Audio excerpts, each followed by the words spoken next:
वो सिमरन को मारती पीटती है, मेरी बहनों को गाली गलौज करती है, जिसमें मैंने समयपुर थाना में शिकायत किया, मेरी कोई सुनवाई नहीं हुई। मैंने ऊपर से भी किया, मेरी कोई सुनवाई नहीं हुई। मेरा झुग्गी में घर है, मेरा मछली का दुकान है बाबूजी, और कुछ नहीं है, कोई गलत काम नहीं करते हैं। पीसीआर वाले कहते हैं जब तुम्हारे कपड़े उतरेंगे, जब हमारी इज्जत लूट जाएगी, जब हमारी एमएलसी होगी तब हमारे। किसने बोला आपको? पीसीआर वालों ने कहा लूटा तो नहीं है, तुम्हारा कपड़ा फटा तो नहीं है, कुछ हुआ तो नहीं है, तुम यहाँ से भागो, जाओ अपना घर में बैठो। तुम तो बहुत तबीयत खराब है, लेकिन आए दिन मेरे को यहाँ दौड़ाया जाता है, मुझे धमकाया जाता है केस वापस लेने के लिए। मैं कैसे ले लूँ सर, उसमें मेरे को खतरा है जान का, मेरे पूरे परिवार को खतरा है, मैं नहीं केस वापस ले सकती। बोलते थाना वाला कुछ किया तो नहीं है ना, जब करेगा बोलने से कुछ थोड़ा ना होता है, जब करेगा तभी जाके एमएलसी होगा। थाने वाले बोलते हम लोगों को कि कुछ।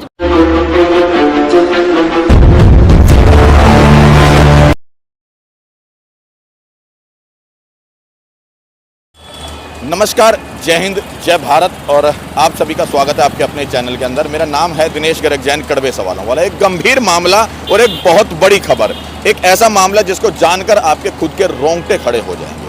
अभी समयपुर बादली थाना, आप यहाँ पे देख सकते हैं, मैं बिल्कुल समयपुर बादली के थाने के सामने हूँ और दो लड़कियाँ यहाँ पर मेरे साथ हैं। एक का नाम है कुसुम है और एक का ज्योति है। ये बता रहे हैं कि इनको झूठा सीधा आरोप लगा करके ज़बरदस्ती फंसाने का काम किया जा रहा है और साथ ही साथ इन्होंने ये बताया कि पुलिस वालों ने इनके ऊपर भी गंदे गंदे आरोप लगाए हैं। एक बार पूरा मामला जान लेते हैं, क्या हुआ है, किस तरह से हुआ है। ज्योति, पूरी बात बताओ, आप कहाँ रहते हो और क्या मामला है पूरा? मैं समयपुर बादली की राजा बिहार की झुग्गियों में रहती हूँ। हमारे यहाँ सिमरन नाम की लेडीज है, वो दारू और सट्टे का काम करती है, हमारे आसपास ही काम करती है। तो हमारी मछली की दुकान है, तो ये आए दिन ना मेरी बहन, मेरी ये वाली दीदी है जिनके पैर में चोट है, मतलब पैर से चल नहीं सही से पाती है, और छोटी वाली बहन है, वो दोनों बेचारी मछली का दुकान पे काम करती है। आए दिन वो सिमरन को मारती पीटती है, मेरी बहनों को गाली गलौज करती है, जिसमें मैंने समयपुर थाना में शिकायत किया, मेरी कोई सुनवाई नहीं हुई। मैंने ऊपर से भी किया, मेरी कोई सुनवाई नहीं। ऊपर से मेरे को 2-3 दिन से बुला के मुझे धमकी दिलवाए जा रहे हैं कि क्या धमकी देते हैं आपको? मेरे को धमकी देते हैं कि मेरे भाई और भांजे को झूठे केसों में फंसा देंगे। हम लोग को कहते हैं कि समय बेचते हैं और धंधा करती है, जबकि हमारे पड़ोस में रहते हैं, इनसे पूछ लो, हम लोग कोई गलत काम नहीं करते। आप धंधा वगैरह करते हो, गलत काम करते हो? गलत काम नहीं करते। आप मेरा डीएनए टेस्ट वगैरह जो करवाना है करवा लो। मेरा झुग्गी में घर है, मेरा मछली का दुकान है बाबूजी, और कुछ नहीं है, कोई गलत काम नहीं करते हैं। नहीं तो आपके ऊपर इस तरह के आरोप क्यों लगा रहे हैं वो लोग? वो गलत काम करती है ना, केस वापस करवाने के लिए कह रही है कि तू केस वापस ले ले, मतलब सुलहनामे का ले ले। मतलब मैं नहीं केस वापस लेना चाहती, क्योंकि मेरे को जान का खतरा है, मेरे पूरे परिवार को जान का खतरा है। और ये लोग मेरे पे जबरदस्ती वो डाल रहे कि तू केस वापस ले, केस वापस। आप शादीशुदा हो या नहीं? नहीं, मैं शादीशुदा नहीं हूँ, मेरे पापा, मैं कुंवारी हूँ।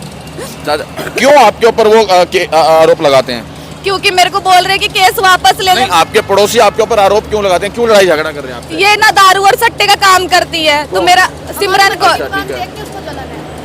को है ना, वहीं पे दारू और सट्टे का काम करती है। उसकी मछली की मीट की भी दुकान है, लेकिन ना आए दिन हमारे दुकान पे कहती है, कभी टूटी तोड़ दिया, कभी दुकान पे जानबूझ का दुकान तोड़ दिया, कुछ कर दिया। हम लोग परेशान हो गए हैं बहुत ज्यादा उससे, तो हमने कंप्लेंट करवाई यहाँ पे, तो मेरी कोई सुनवाई नहीं हो रही है। अच्छा, कितने दिन से आप चक्कर काट रहे हो थाने के? मैं बहुत दिनों से 10-15 दिन से चक्कर काट रही। मैं अपना मतलब यहाँ भी थी थाने में, मैं आगे भी गई, ऑनलाइन कंप्लेंट की, तो ऑनलाइन आप भी जानते हो सर 2-3 दिन बाद आता है। आप जो बोल रहे हो वो सच बोल रहे हो? सच बोल रहे हैं सर, हमारे पास एविडेंस भी है।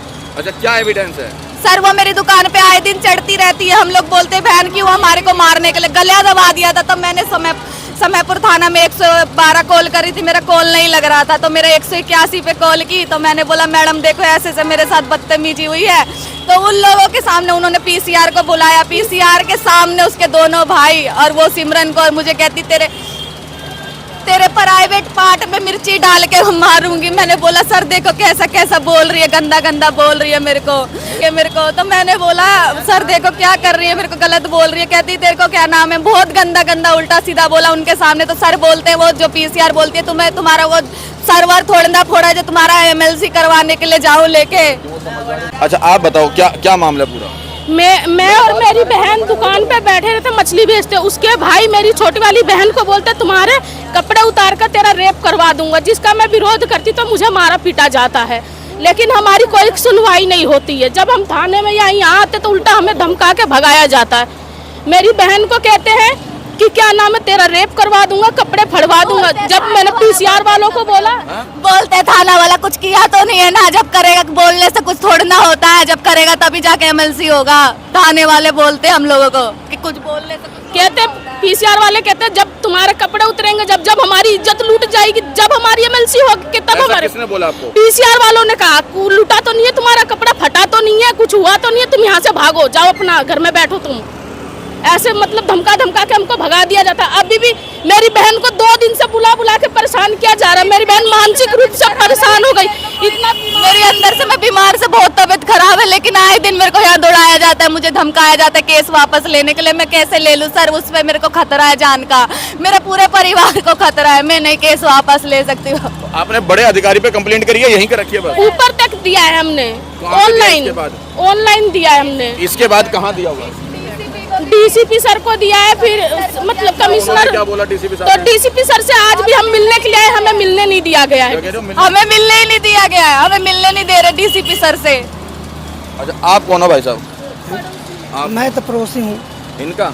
हाँ, सामने। जो ये बोल रहे हैं सच बोल रहे हैं? ये तो हम तो ड्यूटी करते हैं, ये मछली के दुकान कर रखते हैं, हम तो 8 घंटा 12 घंटा ड्यूटी करते हैं सर। ये लोग शाम को आते हैं, तो जब आते हैं तो सुनते हैं ये हुआ वो हुआ, बस यही सुनने को मिलता है। जो ये बता रहे हैं, जैसे इनके ऊपर आरोप लगाए जा रहे हैं, वो जो महिला है वो लड़की है, इनसे आरोप लगाते हैं, सही कह रही है ये आरोप सही लगा रहे हैं। अगला मैं तो देखा नहीं हूँ, और ये किया यही मैं सुना हूँ जो ये ऐसा ऐसा धंधा हो रहा।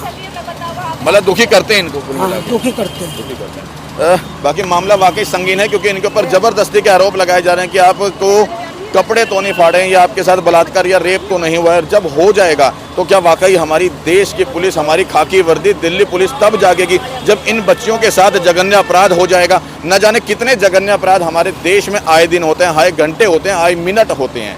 आज ये थाने के सामने बैठ करके लड़की अपनी इंसाफ की गुहार लगा रही है कि मेरे साथ इंसाफ हो, और इंसाफ की गुहार लगाते लगाते आज इसकी आंखों में किस तरह से आंसू है, किस तरह से बिलख रही है, वो आप साफ तौर पर देख सकते हैं। निवेदन करूंगा क्षेत्र के डीसीपी साहब से इस मामले के निष्पक्ष तरीके से जांच की जाए, और जांच करके जो भी दोषी है उसको कड़ी से कड़ी कार्रवाई जरूर की जाए, क्योंकि बात एक महिला की इज्जत की है, बात महिला की आबरू की है, बात मान सम्मान की है।